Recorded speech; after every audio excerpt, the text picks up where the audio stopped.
Hello, everyone. Imagine being the only person in a dark school at night when suddenly footsteps echo behind you, yet no one is there. What would you do if the silence itself was hunting you? The school was a place that carried silence like a burden after the last bell rang. During the day, it was filled with chatter, footsteps, and the constant scrape of chairs, but at night it transformed into something else entirely. The janitor had worked there for years and had grown used to the stillness of the empty corridors, yet something about that silence always pressed heavily on his chest.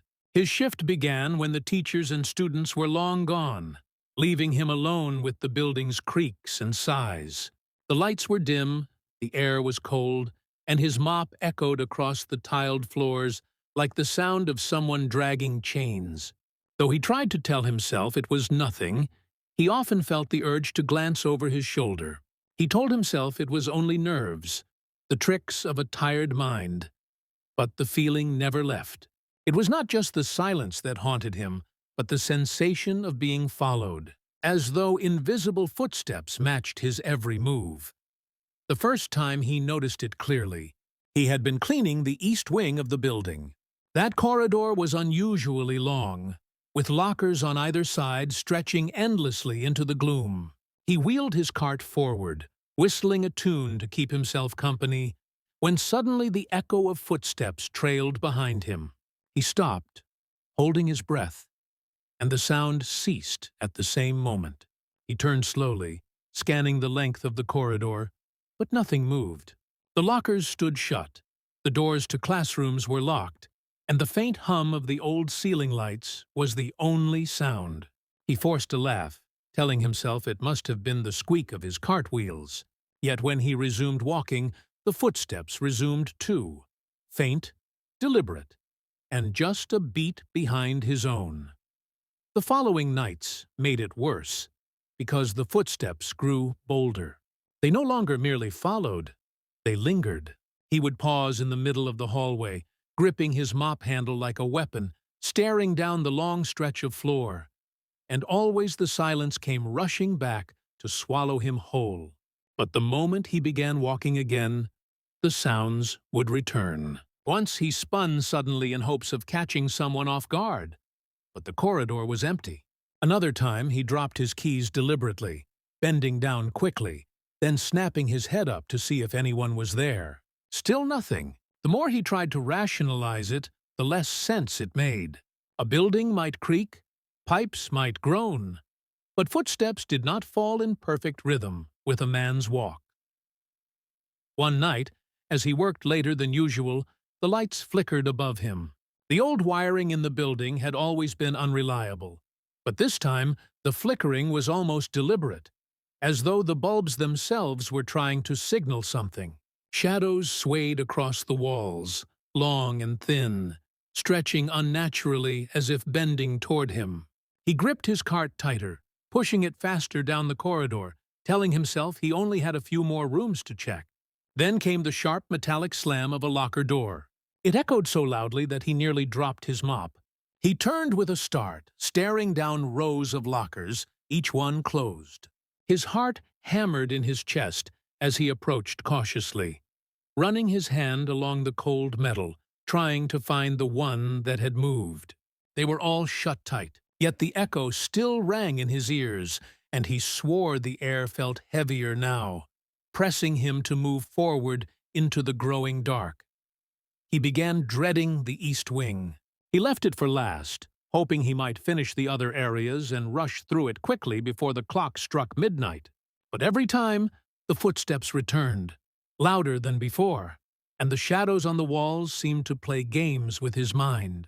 Sometimes, when he turned suddenly, he thought he caught the flash of something crouched low at the end of the hallway, though it would vanish when he blinked.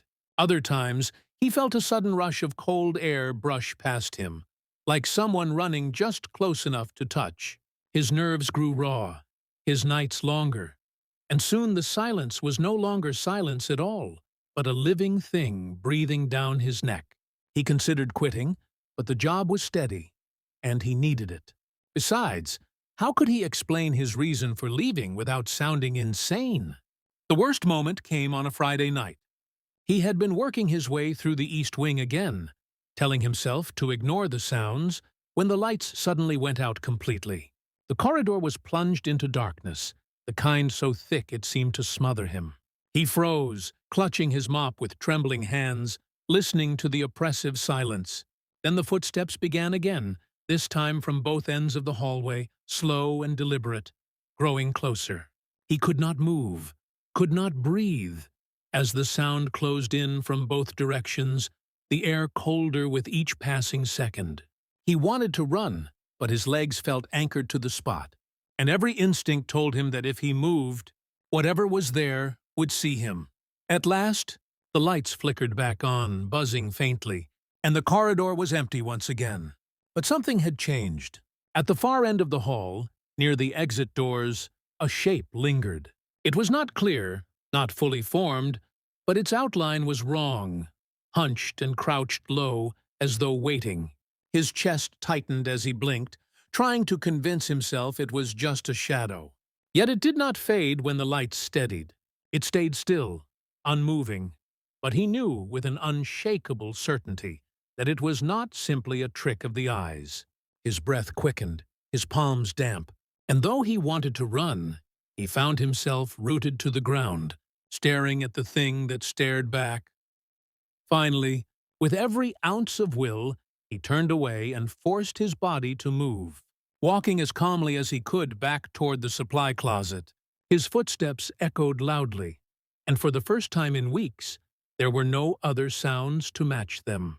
But the silence was worse, because he felt the weight of eyes on his back, tracking every movement. He did not dare turn around again. He made it out of the wing, locked the door behind him, and left the building before finishing his duties. That night he went home, shaking, replaying the image of the crouched shadow at the end of the hall. No matter how many times he told himself it was nothing, the memory burned in his mind, sharper than any nightmare.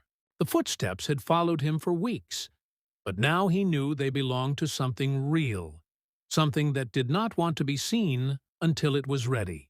And he feared that next time, it would not simply wait in the distance,